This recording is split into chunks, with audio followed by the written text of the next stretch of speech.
et bienvenue dans ce nouvel épisode de podcast Yoga du visage avec Mélodie.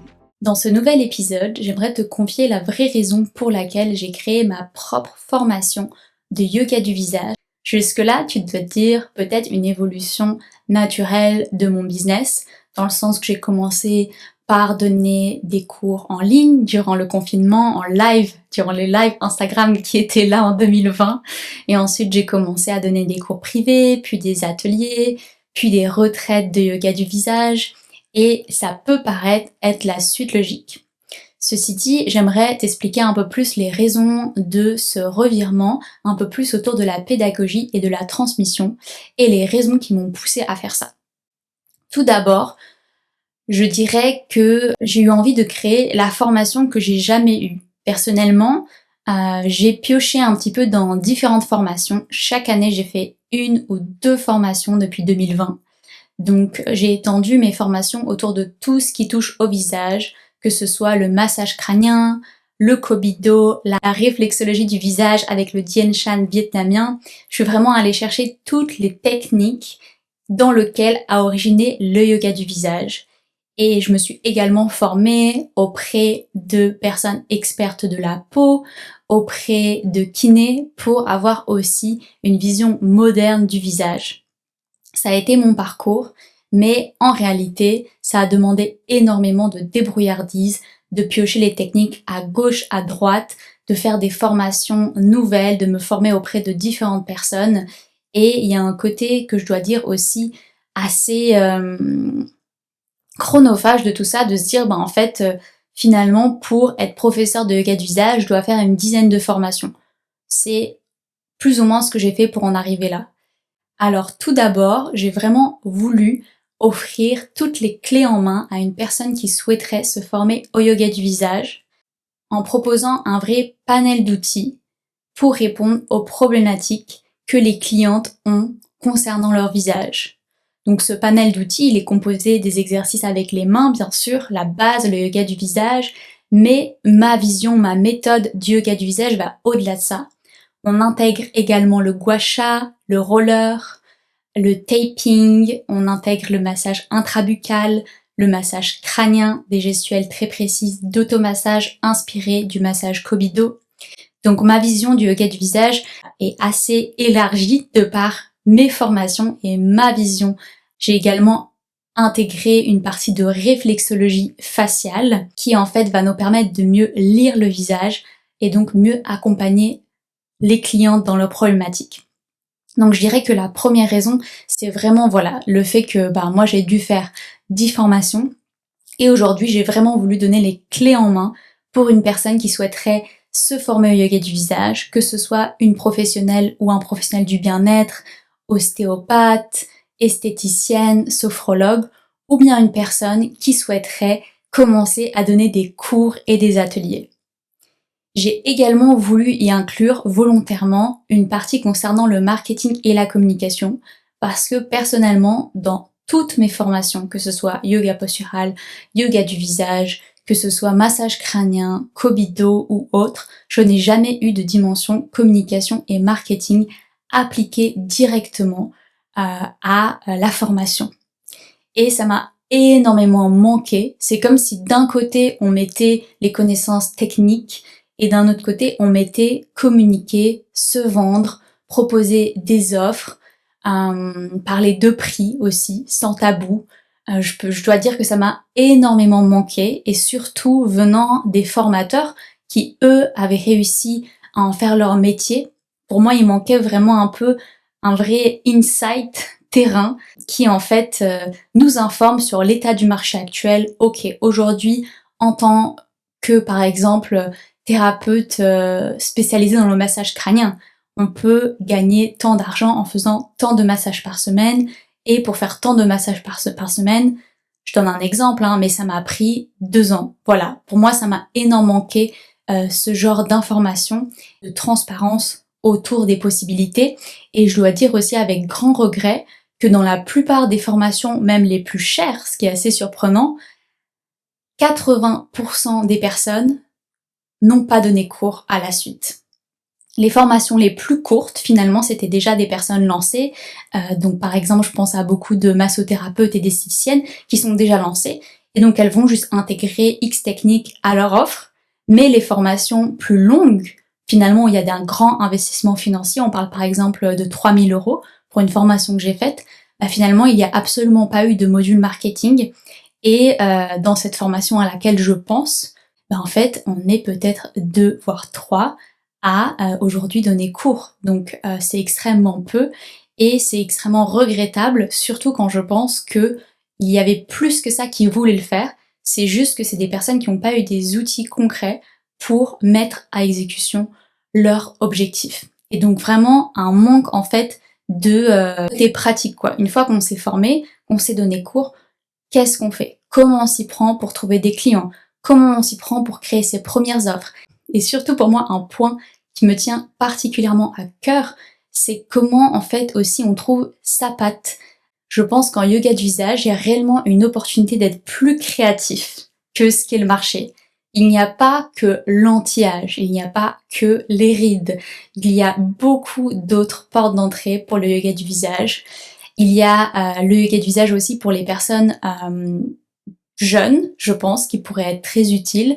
Il y a pas mal de jeunes qui souffrent de tension dans la mâchoire, qui font déjà des injonctions de Botox aussi, par rapport malheureusement aux injonctions des réseaux sociaux.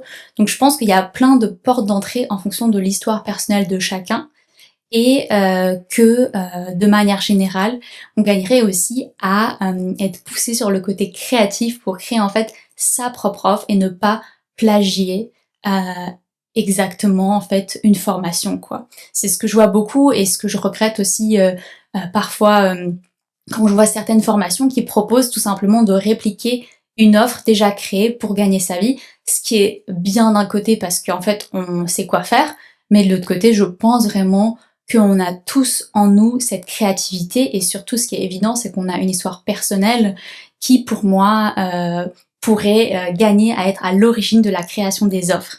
Et ça ensuite, bien sûr, ça aide aussi sur le plan marketing, communication, parce que quand on parle de soi, de son histoire qui est reliée à ses offres, ça fait tout de suite plus sens. Pour moi, dans le yoga du visage, il y a 2 dimensions qui sont un peu sous-estimées. La première, c'est la skincare. Honnêtement, en yoga du visage, on ne parle presque pas de skincare. Et c'est pas pour dramatiser, parce que honnêtement, moi je suis très nature peinture, et honnêtement, c'est assez récent que je commence à m'intéresser à la skincare, parce que j'ai envie justement d'aider mes clientes, de leur apporter un maximum de solutions. Et je sais que derrière la skincare, il y a beaucoup aussi de soucis qui peuvent être réglés et que le combo en fait yoga du visage skincare est des plus efficaces. Donc je pense aussi que ça c'est un point à ne pas négliger, la skincare, et on en parle très peu parce que j'ai l'impression qu'on oppose un petit peu le côté naturel du yoga du visage au côté un peu chimique de la skincare, alors que finalement il y a de tout aussi en skincare. Et c'est pourquoi j'ai également fait appel à une experte de la peau, une facialiste renommée à Bruxelles, qui va en fait débunker tous les points importants de la skincare et comment en fait optimiser le yoga du visage grâce à la skincare. Donc, en conclusion, j'ai décidé de faire appel à des personnes encore plus expertes que moi sur certains sujets, notamment la skincare et également tout ce qui va être relié à l'anatomie du visage et notamment, vous en doutez, au bruxisme. Pour moi, voilà, c'est mon point d'entrée et quand bien même j'ai eu cette solution qui était le yoga du visage pour m'aider contre le bruxisme, j'ai vraiment souhaité qu'on soit accompagné aussi par une personne spécialisée dans la matière, spécialisée dans cette zone du visage qui est en fait l'articulation ATM, et puisse vraiment vous donner les clés pour comprendre aussi les problématiques liées à cette zone du visage et pour vous donner aussi l'expertise quand vous accompagnerez vos futures clientes. À titre de comparaison, nous c'est quelque chose qu'on avait en formation de yoga postural, on avait en fait d'autres experts dans la formation. On avait un ostéopathe qui était aussi kiné, et une personne qui nous parlait de philosophie du yoga. Et je trouve ça aussi très enrichissant, même si on vient bien sûr pour la personne qui organise la formation. Pour moi, c'est évidemment le plus important. L'idée, c'est qu'il y ait un match aussi, et c'est pour ça que je lance aussi ce podcast, pour qu'on apprenne à se connaître. Mais parfois, il faut aussi avouer qu'il y a des personnes plus expertes que nous, et c'est pourquoi en fait j'ai décidé de faire appel à ces deux personnes qui vont en fait vous accompagner dans la compréhension du visage et de la peau, pour ensuite accompagner au mieux vos clientes et surtout vous donner la légitimité de le faire.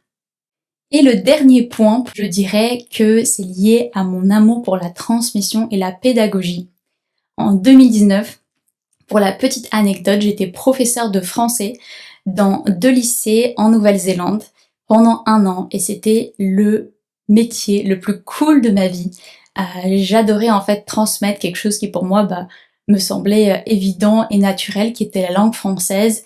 Et là c'est un peu pareil, c'est que voilà, j'ai accumulé une expérience au fil des 5 dernières années, que ce soit d'un point de vue terrain, avec toutes les différentes offres que j'ai pu construire, toutes les clientes que j'ai pu accompagner, et également théorique sur les connaissances que j'ai par rapport au yoga du visage, par rapport aussi à la création d'offres autour du yoga du visage, comment on peut décliner le yoga du visage en différentes offres.